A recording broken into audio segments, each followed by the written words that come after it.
بسم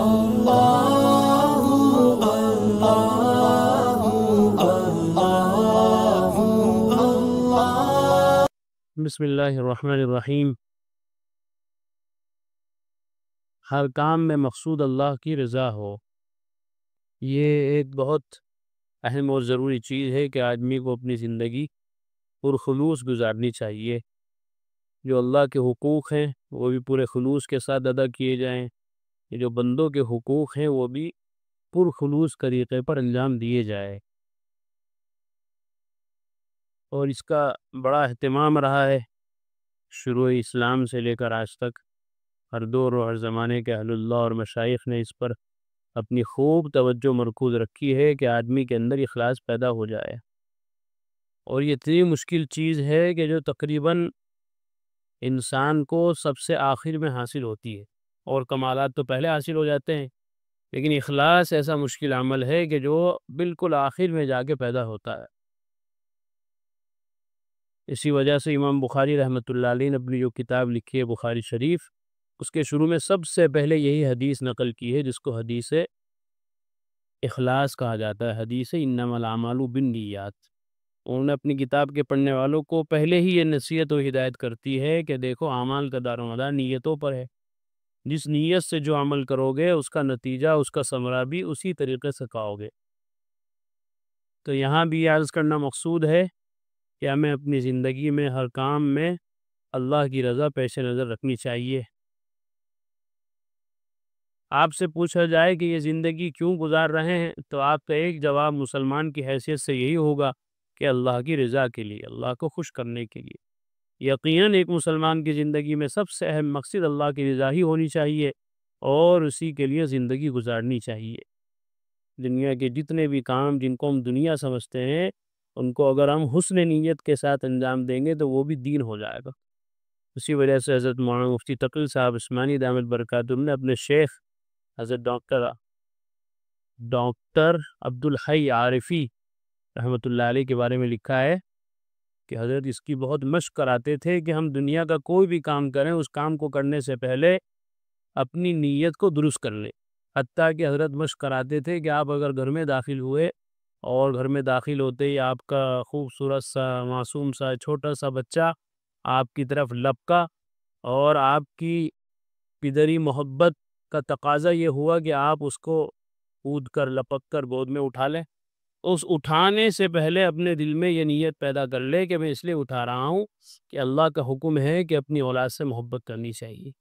اللہ کے نبی کا حکم ہے کہ چھوٹوں پر شفقت کرنی چاہیے۔ میں اس جذبے سے اس کو گود میں لے رہا ہوں، صرف ایک وہ نفسانی جذبہ نہ ہو پیار کرنے کا، محبت کرنے کا، گود میں لینے کا، وہ تو ہو ہی جائے گا، لیکن اس کے ساتھ ساتھ اس عمل پر بھی تمہیں اس حسن نیت کی وجہ سے اجر بھی ملے گا۔ اگر اس نیت سے بچے کو پیار کیا، بوسہ دیا، گود میں لیا کہ اللہ کا حکم ہے، اللہ کی نعمت ہے اولاد، ان کی پرورش، ان کے ساتھ محبت شفقت کا برتاؤ، یہ دین کا تقاضا ہے، دین کا ہم سے مطالبہ ہے، اگر اس نیت کے ساتھ یہ کام کیا تو یہ کام بھی تمہارا دین بن جائے۔ کھانا کھانا بظاہر ایک دنیاوی کام ہے، دنیاوی ضرورت ہے انسان کی، لیکن یہاں کھانا اس لیے کھا رہا ہے تاکہ میری کمر سیدھی ہو جائے اور میرے اندر طاقت اور ہمت ہو، جس سے کہ میں نماز پڑھوں، قرآن کی تلاوت کروں، خوب نفل پڑھوں، خوب اللہ کے کاموں میں چلوں پھروں۔ اس نیت سے اگر کھانا کھا رہا ہے تو یہ کھانا بھی عبادت۔ سو بھی اگر اس نیت سے رہا ہے کہ تاکہ میں فجر کی نماز پورے نشاط کے ساتھ اور پوری چستی کے ساتھ اور اگلا دن پوری ہوشیاری کے ساتھ گزاروں، اور دن بھر کی جو تکان ہو گئی ہے اس تکان کے اثرات میرے اگلے دن کے معمولات زندگی پر نہ پڑے، نماز پر نہ پڑے، قرآن کی تلاوت متاثر نہ ہو، ذکر و تسبیح متاثر نہ ہو، اللہ اور بندوں کے جو حقوق مجھ سے عائد ہیں اور کل صبح ہو کر وہ میرے ذمہ عائد ہو جائیں گے تو ان کی ادائیگی میں کوئی کوتاہی نہ ہو، اس نیت سے اگر نیند لے رہا ہے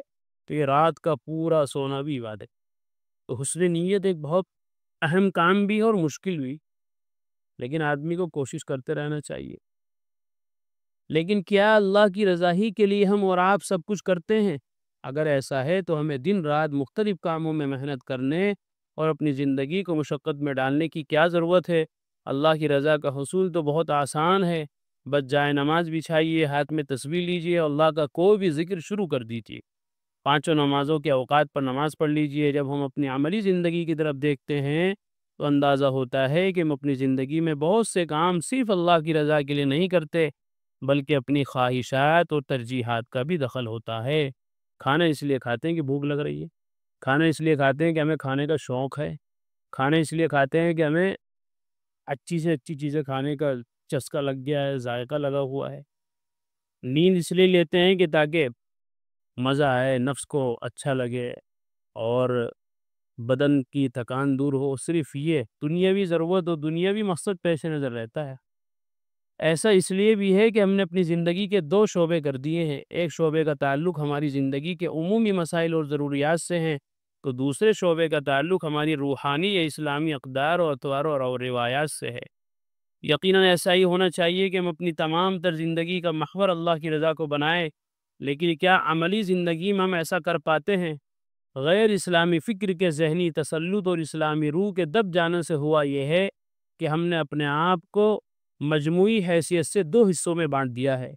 چنانچہ اگر نماز، روزہ، ذکر، تسبیح وغیرہ کی بات ہو تو ہم اللہ کی رضا کو سامنے رکھتے یا کم از کم رکھنے کی بات ضرور کرتے ہیں، مگر جب معاملہ زندگی کے دوسرے درجوں کا اور شعبوں کا ہو تو ہم اس غلط فہمی میں مبتلا رہتے ہیں کہ یہاں اللہ کی خوشنودی اور رضا کی بھلا کیا ضرورت ہے۔ چنانچہ یہی سمجھ میں آتا ہے کہ یہ تو دنیا کا کام ہے۔ جب نماز، قرآن، ذکر، تسبیح کرتے ہیں تو دماغ میں آتا ہے کہ یہ دین کا کام ہے۔ حالانکہ ایمان والے کی پوری زندگی دین ہے، اور دین بن سکتی ہے اگر وہ بنانا چاہے، جیسا کہ اس کی کچھ مثالیں دی۔ یہ ہمارا دنیا کا معاملہ ہے۔ ہمیں اپنی موت کی تیاری تو اللہ کے طریقوں کے مطابق کرنی چاہیے، مگر دنیا کی تیاری کے لیے غیر اللہ کے طریقوں کو اختیار کیا جاتا ہے۔ اس خطرناک اور تباہ کن رویے کی وجہ سے آج مسلمانوں کا حال یہ ہے کہ ان کی کاروباری اور گھریلو زندگی سے اسلام نہ صرف یہ کہ نکل چکا ہے، بلکہ اب تو ایسا محسوس ہوتا ہے کہ ذہنوں سے بھی مٹ چکا ہے۔ ناجی ایمان والا مسلمان اپنے آپ کو سمجھتا ہے میں تو کاروبار میں آزاد ہوں۔ کاروبار کوئی دینی چیز تھوڑا ہی ہے، تو دنیاوی معاملہ ہے، ضرورت زندگی، جیسے چاہے کماؤ، جو چاہے کماؤ، جس طرح چاہے۔ ایسے گھریلو زندگی میں بھی ہم یہ سمجھتے ہیں کہ ہم تو آزاد ہیں، بس مسجد تک ہی تو دین ہے، وہیں تو نماز پڑھنی ہے، وہیں قرآن تسبیح کرنی ہے، جب باہر نکلیں گے پھر تو ہم آزاد ہے۔ تو دنیا ہے باہر، تو مسجد میں دین ہے، آخرت کی باتیں ہیں۔ تو یہ ایک بڑا ذہنی طور پر گویا ارتداد مسلمانوں میں پھیل گیا ہے، اور زندگی کو انہوں نے 2 حصوں میں تقسیم کر دیا، دینی اور دنیاوی۔ حالانکہ ہر مسلمان کا جذبہ یہ ہونا چاہیے کہ اس کی ساری زندگی دینی ہو، دنیاوی نام کی کوئی چیز اس میں نہ ہو۔ وہ چیزیں جو ہم دنیاوی سمجھ کے انجام دیتے ہیں، اگر ان کے اندر ہم نے نیت اخلاص کی کر لی، اچھی نیت کر لی، اللہ کو خوش کرنے کی نیت کر لی، تو وہ دنیا کا کام جو بظاہر ہمیں لگ رہا ہے وہ بھی دین کا کام بن جائے۔ مسلمان آج اس روش پر لوٹ آیا ہے کہ جس پر قرآن کے مطابق بنی اسرائیل چل رہے تھے۔ یہودیوں کی اسی روش کی بنا پر ان پر عذابات پہ در پہ آ رہے تھے۔ آج ہمیں بھی اس بات کا خیال رکھنا ہے، اپنے دلوں میں یہ احساس پیدا کرنا ہے کہ چاہے ہماری مسجد کی زندگی ہو، چاہے کسی دینی مجلس کی زندگی ہو، اور چاہے ہمارے گھر میں اپنی فیملی کے ساتھ کی زندگی ہو، کاروباری زندگی ہو، دوست و احباب، متعلقین اور ان کے تقاضے پورا کرنے کی زندگی ہو، وہ ساری زندگی ہماری دینی ہونی چاہیے، اس پر دینی رنگ غالب ہونا چاہیے، دینی پہلو سے اس کو ہمیں انجام دینا چاہیے۔ اسی کا نام اخلاص ہے، حسن نیت ہے، اور یہ بہت بڑا، یہ سمجھ لیجئے کہ عبادتوں سے بڑی عبادت ہے، بہت بڑے کمالات سے بڑا کمال اخلاص ہے۔ اس لیے قرآن کریم میں حضرات انبیاء علیہ السلام کے لیے بار بار آتا ہو، انہو کان من عبادنا المخلصین واذکر فی الکتاب موسیٰ انہو کان مخلصا وکان رسولا مخلص۔ مخلص نہیں کہا قرآن نے انبیاء کو،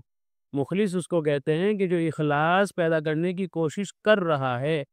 اور مخلص اس کو کہتے ہیں جو اخلاص میں اتنا زیادہ آگے بڑھ گیا ہے کہ اس نے اخلاص کو پیچھے چھوڑ دیا اور وہ اخلاص سے آگے نکل گیا، یعنی اعلیٰ درجے کا اخلاص، اور یہ انبیاء علیہ السلام ہی کے اندر پیدا ہو سکتا ہے۔ اس لیے قرآن کریم نے انبیاء علیہ السلام کو مخلص نہیں مخلص بتلایا۔ تو ہمیں بھی اپنے اندر اخلاص پیدا کرنا چاہیے، اور اپنا ہر کام اللہ کی رضا کے لیے اور دینی رنگ اور دینی پہلو سے اس کو انجام دینے کی کوشش کرنی چاہیے۔ اللہ ہم سب کو اس کی توفیق عطا فرمائے۔ الحمدللہ۔ قرآن کریم میں اللہ تعالیٰ فرماتے ہیں الا بذکر اللہ تطمئن القلوب، کہ سن لو، اچھے سے سمجھ لو، اللہ تعالیٰ کے ذکر ہی سے دلوں کو اطمینان نصیب ہوتا ہے۔ یعنی اللہ تعالیٰ کے جو انعامات و احسانات و اس کی نوازشیں ہم پر ہیں، اگر ہم ان کو یاد کریں گے تو ہمارے بے قرار دل کو قرار آ جائے گا، سکون مل جائے گا۔ اگر ہم چاہتے ہیں کہ ہمارے دلوں میں سکون آئے، اطمینان نصیب ہو، تو اس کا ایک واحد علاج اور ایک بہترین دوا یہ ہے کہ ہم فوراً اللہ کے ذکر میں مشغول ہو جائیں۔